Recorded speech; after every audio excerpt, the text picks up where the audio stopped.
সম্মানিত সভাপতি, উপস্থিত প্রধান অতিথি, বিশেষ অতিথিবৃন্দ, উপস্থিত জাতীয়তাবাদের সৈনিকরা, আসসালামু আলাইকুম।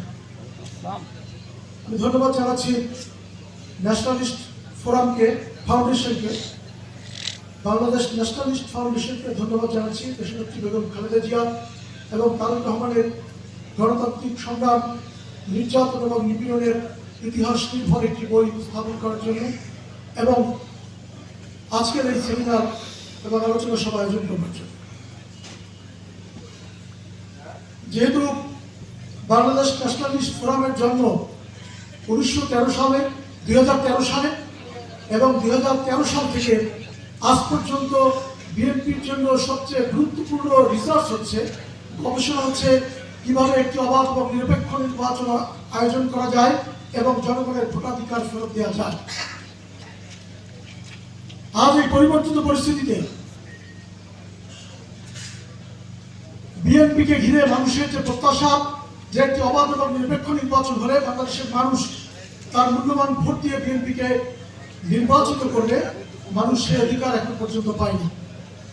এবং এই পরিবর্তিত পরিস্থিতিতে বিএনপি আদৌ একটি অবাধ এবং নিরপেক্ষ নির্বাচন আদায় করতে পারবে কিনা পুনরায় বাংলাদেশের জনগণ সেই সন্দেহ পোষণ করছে এবং শঙ্কা প্রকাশ করছে।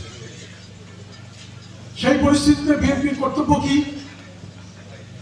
2024-এর ছাত্র গণঅভ্যুত্থানের পরে পরাজিত শক্তি আওয়ামী লীগ এবং তার মিত্রদের বিপরীতে বিএনপি এবং গণঅভ্যুত্থানের সপক্ষে রাজনৈতিক দলগুলোর সাথে বিএনপির সম্পর্ক এবং তার ভূমিকা কি, এবং কি জাতীয় নির্বাচন আদায় করবার জন্য সরকারের সাথে দেন দরবার, রাজপথের আন্দোলন, জাতীয় এবং আন্তর্জাতিক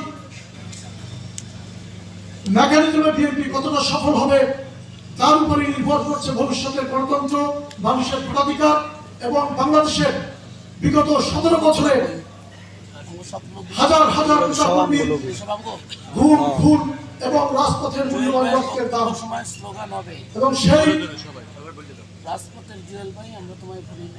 গৌরব উজ্জ্বল ভূমিকা বিএনপির কাছ থেকে দেশের মানুষ প্রত্যাশা করে, জাতীয়তাবাদী সৈনিকরা প্রত্যেকে প্রত্যাশা করে এবং সেই দিক নির্দেশনার জন্যই বাংলাদেশের সমস্ত মানুষ অপেক্ষা করছে। সেই ব্যাপারে বিএনপিকে সতর্ক এবং দূরদর্শী হওয়ার জন্য বিনীত অনুরোধ জানিয়ে আমি আমার বক্তব্য শেষ করছি। সবাইকে ধন্যবাদ। শহীদ রাষ্ট্রপতি